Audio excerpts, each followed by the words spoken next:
liquor. Well, morning. It's track time. Hope you watched the video of the road yesterday. Now it's time to have it on track. So with a little switcheroo, we're in race shift. They've asked us if we want race shift. I said yes, please. So it's literally just 1 bolt shift around, which is good. Thank you, mate. So it's just after 9 o'clock in the morning. It's quite cold, and we've got slicks with no warmers. Not a massive fan of this, but we'll do the job. Oh, look at this, golden hour.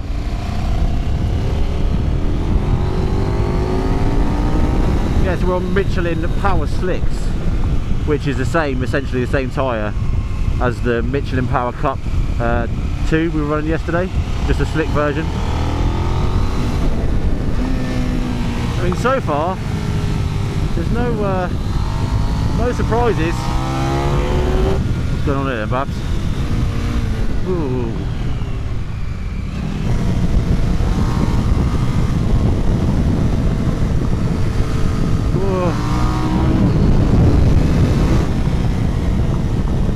Oh, the bumps. Oh, send it. Whoa, whoa, whoa, whoa, whoa, whoa. Fuck it out.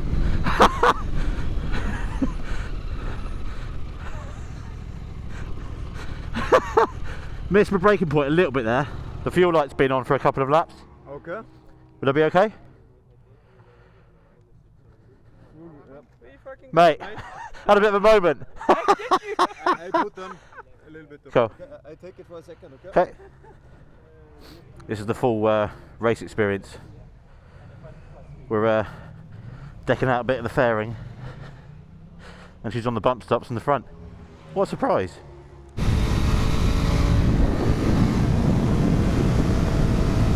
Well, this warm-up session's come to an end. It's a bit of a continuation from yesterday, really. This bike is stunning. The only thing I want a lot more at the moment is a bit of engine braking. Just struggling to get it to an apex. The brakes are decent, it just needs a little bit of help from that engine. Oh, thank you. Cheers, Uccio. So there's a fair bit of confusion yesterday when I was showing pictures of the road bike on the track without all the road bits on. And people thought, well, is it road legal? Yes, definitely road legal. However, this isn't. This was launched yesterday. This is the 990 RCR track. So, what do you get? You get track fairings, you get the ABS delete, so it's direct lines, none of the ABS, the pumps taken out, the electronics, etc. Racing rear sets, you get the full Akropovich exhaust, and also with that means you can, it's like a race ECU, you can change the ECU, change the engine braking. Obviously you get slicks, you get this plastic, I don't know if I mentioned that, the plastic bodywork, and you also get a racier kind of dash. There's a much smaller dash, there's no key. You also get a slightly revised gearbox because first gear is so short and the gap between first and second is so long. KTM have chucked in a different first gear to make it close to the second. They just told us that they've got transponders on the bike, and we're having a race later on. Very KTM, isn't it? Right, so we've gone to like a more generic track setting. So 3 turns of preload on the front, 2 on the rear. And I've just closed the rebound on the front. Yeah, like a little bit more engine braking, definitely. Just struggling sometimes to meet the apex, and that's not a fault of the chassis. The chassis is sublime. It's definitely not as quick steering or as light and flickable as the V2. I mean, the brakes are sublime. Just that last little bit when you want engine braking. So we're in a totally base setting, road setting. We're going to change a little bit now because obviously manufacturers come here and they set up bikes normally on track, put different springs in, fuck around, but actually this time they've just left us bog stock road settings. Where is the compression on the shock? Is it standard? For sure it's standard. We did only, I think, preload. Yeah. Thank you very much.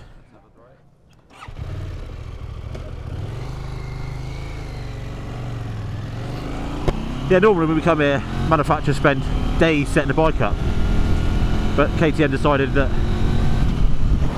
obviously we're riding on the road, we'd leave it on the base setting, the road setting, and then we can play about on track and find our, obviously we're all different shapes and sizes and abilities, so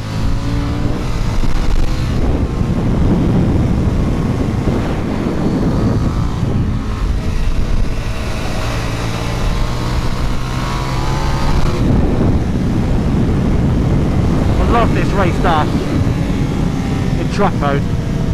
Bloody brilliant, gives you all the information.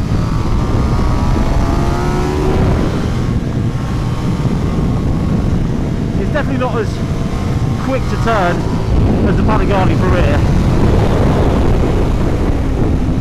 but I don't think that I'll lose any lap time. I just think it's just not as easy.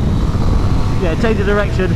There's not a lot through here, but the Panigale is just easier. Thanks mate, cheers. Now it's fair to say the last year has been pretty tough for KTM, without doubt. And there's lots of questions about cams and whatever else. I'm going to try and get an official line today. What I was told yesterday is there are no issues with the 990 whatsoever. The 790 issues were with the 790 engines in general. There was cam wear. The 890 engines, there was an issue with dirt getting in from the subframe on the adventure bikes apparently. And we're told that was the case. However, none of the 990 engines have had any issues.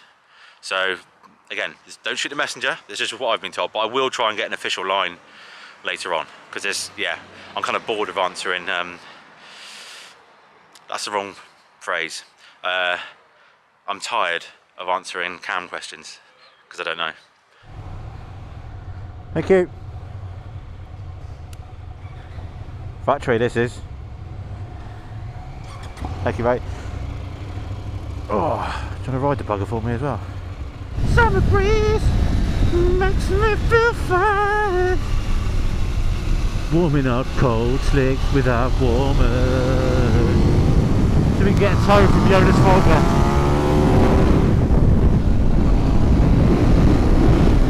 Here we go. We got the nod.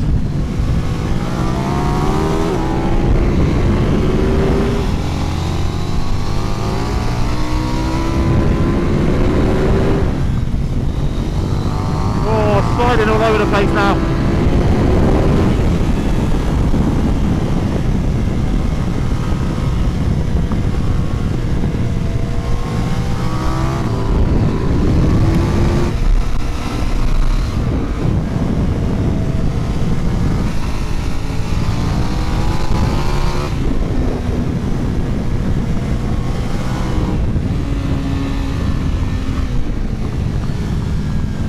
Missing a little bit of front end feel, and I'm convinced it's the tyres, it's the track day slicks. Now you may have noticed that the audio hasn't been up to the usual standards here at 44 Teeth, and that's because of this. I'm just going to pause it here. Look at the arrow, there's that little hole at the bottom of the screen just to help with turbulence and stability, and a lot of race bikes use it, and KTM thought they'd introduce it to the 990 RCR. But anyway, here's an onboard lap of Seville on the 990 RCR. So down the straight, of course this is a Duke engine, so it hasn't been touched, there's no internal changes, so it's built for the road really. There's not much top end, it gets a little bit sluggish when you're chugging through gears. Hard on the brakes, down into turn one. I use second here, you could use third, you have to run more corner speed though, but given the punch out of corners, and it helped the bike hold a line in second. But like I said, in truth you could use third, given the spread of power, up the hill, into this horrible, blind, right, left, downhill. Much more stable than Ducati through here, on the bumps. Much more composed than Ducati, into this horrible right-hander, pushing the front. This is where I would have liked proper race slicks, and you could utilise all that mechanical grip, because there is loads of it. Another blind corner on the circuit, again pushing the front, still looking for that apex. There it is, lovely. Again through here, right, left, just lacks a little bit of change of direction pace, onto this back straight, over the hill, and then this is where it kind of gets a little bit tiresome when you're chucking gears at it and it's not really gaining momentum. Hard on the brakes here. I've got to say it is super stable on the brakes, far more stable than the Ducati or the Yamaha. Mind the bumps there. Ooh. And then just using that third gear up to fourth briefly, And another blind entrance in this corner is where I ran on earlier. Just that left-right flick. Holds a line lovely. Mechanical grip is superb, but just that flick and the change of direction and the flickability isn't quite there. And then onto the kind of stadium tighter section, and it feels really nice. In isolation, feels superb, but again with the Ducati, it just feels a lot lighter, a lot sharper than the KTM. And that was a lap of Seville circuit.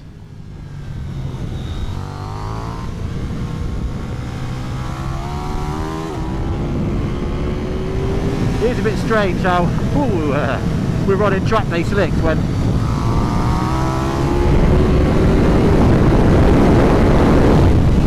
maybe with the Ducati we were running World Superbike slicks. It's completely different. I just wonder how much better the bike would feel with proper slicks on. I mean, don't get me wrong, it feels nice, but the front end I think is being quite hamstrung by a bit of a lack of feel. Oh, mummy. Get out of these bloody leathers. Can't see the sweat in my eyes. Am I moaning? No. Oh, it's still running.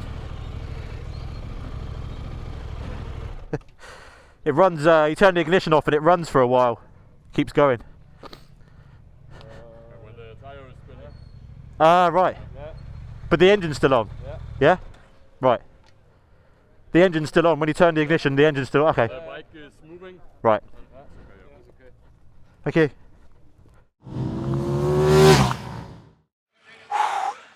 It's a warm one already. It's about 30 degrees already. I sweat when I'm wiping my arse at home, so... Anyway, enough of that. It surprised me a little bit, actually. It's, like I said, it's all the things that I said on the road yesterday. It's stable, it's composed. I mean, that sounds a little bit boring, as I said, and it's a bit unlike KTM. You know, it's really planted and really stable, like I said. And I was expecting this bike to be amazing on track. And like most Supersport bikes are, a bit sacrificed on the road, a bit stiff. But actually, it's really good on the road. And it just lacks a little bit of something on track. Definitely lacks some top end. Definitely lacks a little bit of je ne sais quoi. I don't know what it is. It's definitely heavier than Ducati. Not as nimble as the Yam. But, you know, we've gone quicker today here already than we did on the Ducati. I can't comment on the Yam because Chris rode the Yam, but it's really interesting. Had a bit of a tapas lunch, very nice. Though I've got a feeling it's going to come up. Oh, the first session after lunch is disgusting, isn't it?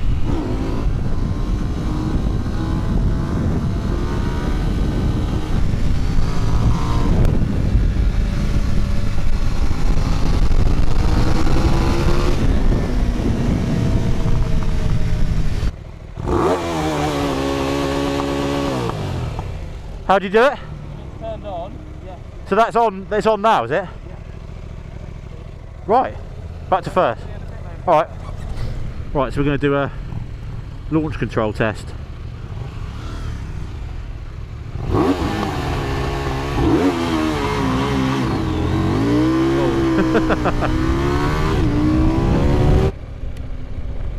Apparently the ignition stays on when the rear wheel's moving, even though you've turned it off. Apparently that's normal. Right, it's race time. I don't think I'm going to use launch control, considering the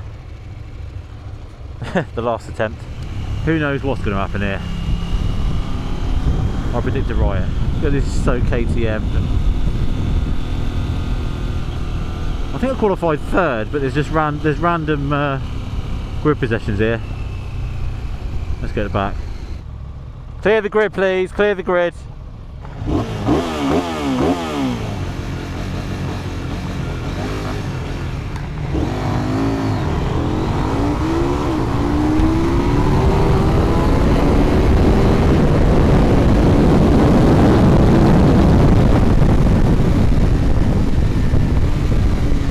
Whoa, whoa, whoa, whoa, whoa, whoa, whoa, whoa. Shit it out.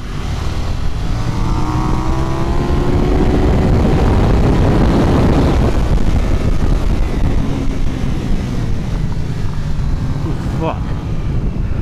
Shitting hell. Oh, well that's it. That's game over.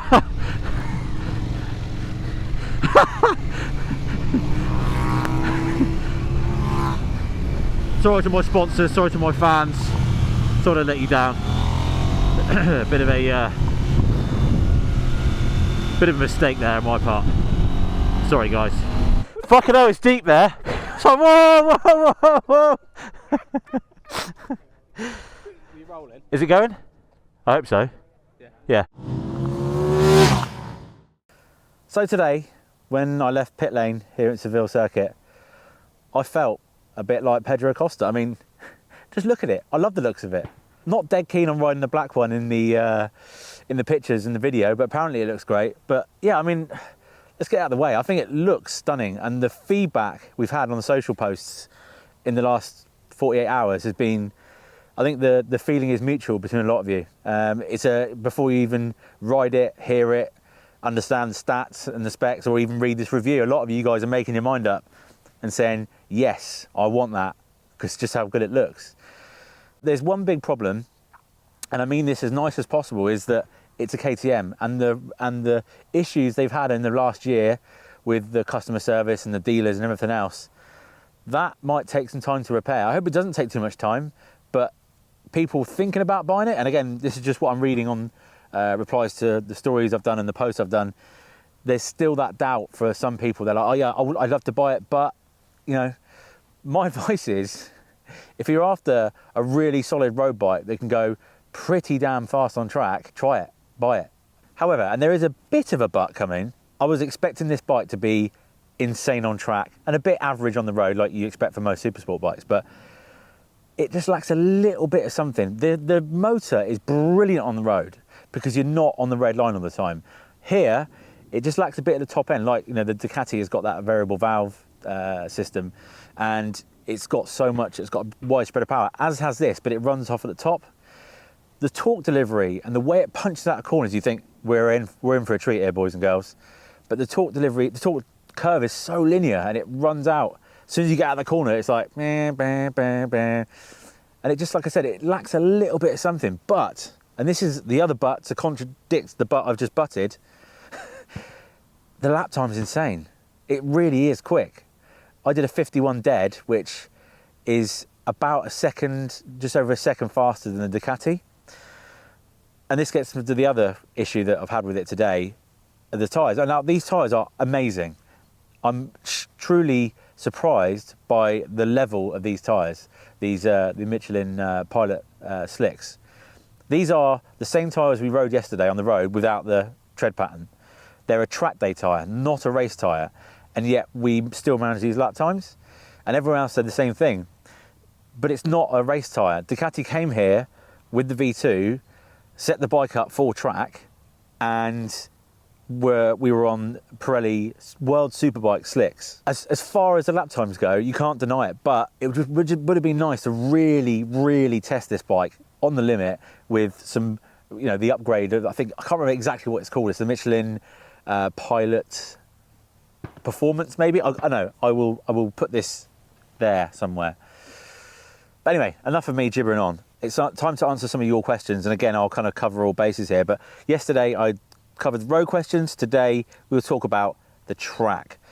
Just a bit of a fun one to start off. Weasel46, does it squish your left nut when hitting a bump? My right nut is bigger than my left nut, so it's usually my right that hits. However, as mentioned yesterday, the suspension is so good, you don't feel the bumps. You know, this circuit like this, you know, there's hardly any bumps really. There's a few corners with a few, you know, car-induced bumps and swells, but it's soaked it up nicely. Colt_McKen, how does it compare to the RC8C? Look, the RC8C is an out-and-out track bike.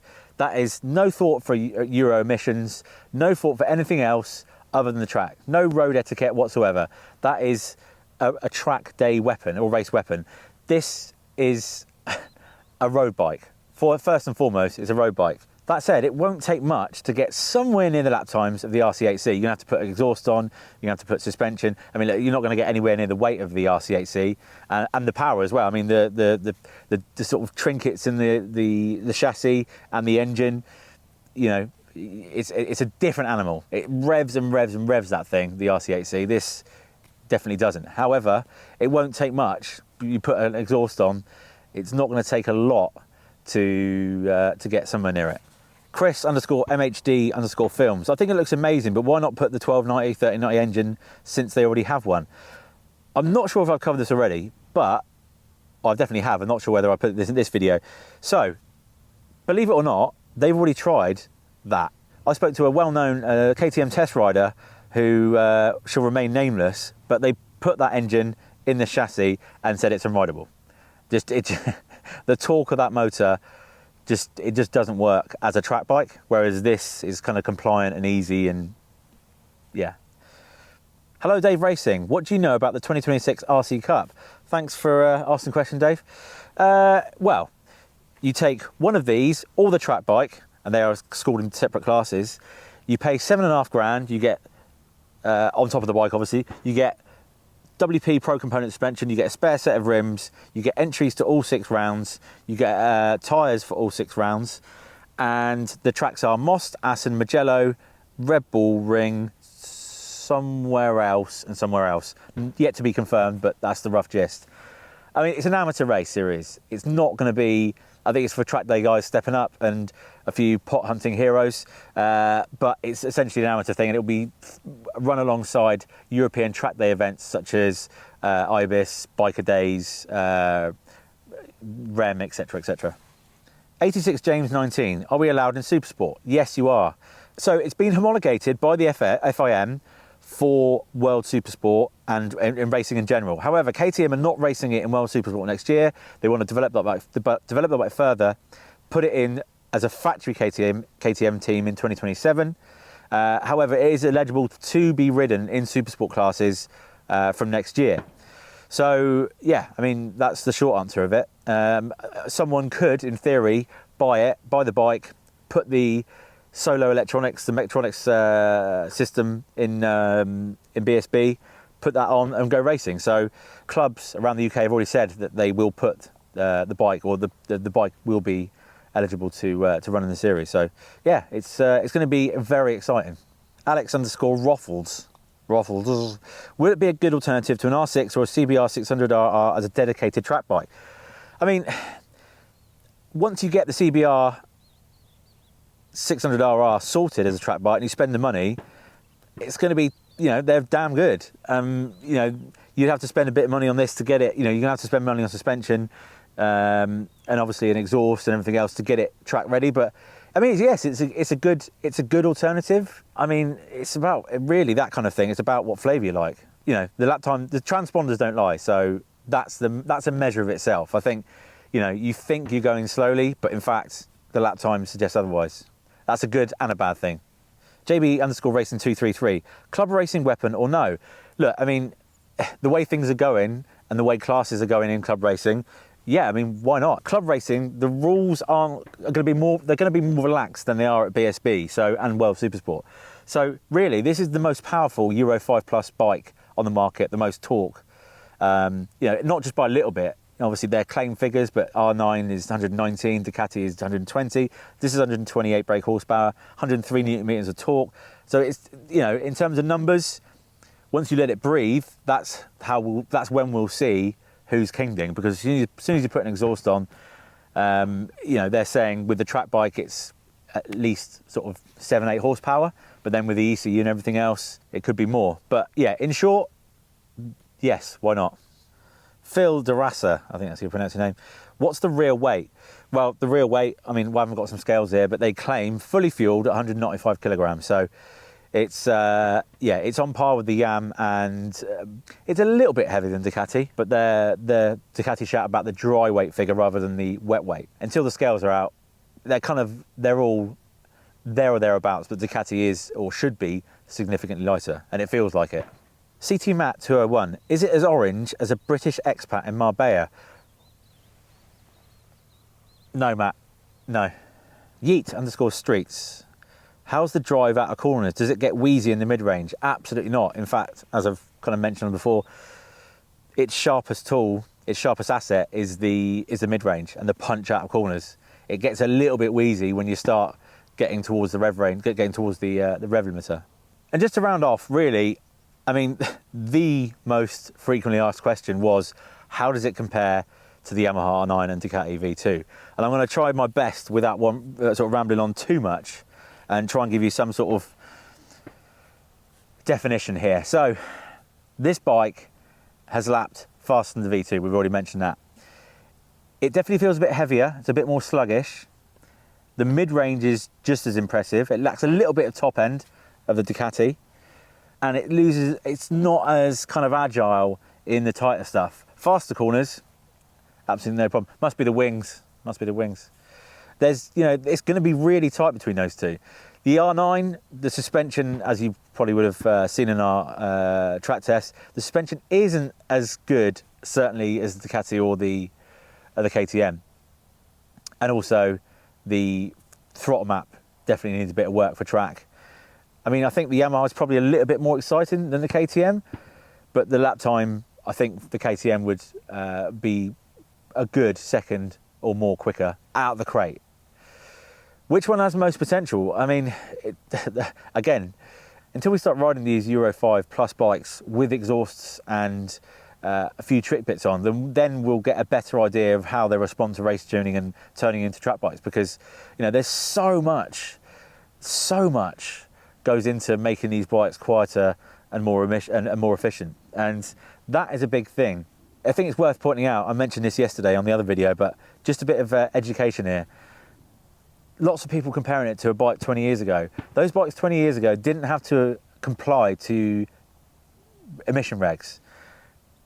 If this bike had the sort of freedom to breathe and the lack of engine work that needs to go in and the exhaust and everything else that's required to meet all these standards, you'd be looking at 150 horsepower. But unfortunately, thanks Switzerland for that, and Brussels. So the time has come to end our relationship. I've had 2 amazing days. Like I said, the biggest surprise for me was just how good it is as a road bike. KTM built this for 2 reasons. 1, as a road bike, and 2, to go racing. So really, it's definitely ticked the road bike box. This is, in my eyes, I think it's a better road bike than the V2 and the R9. It certainly has come, you know, the room you got in the cockpit, the technology on board with that dash. I think it's definitely, like I said yesterday, ticking a lot of boxes. And in terms of winning races in the super sport class, we'll have to wait and see. But I can tell you now, it's got massive, massive potential as a race bike. Thanks for watching, guys. Love you. Bye.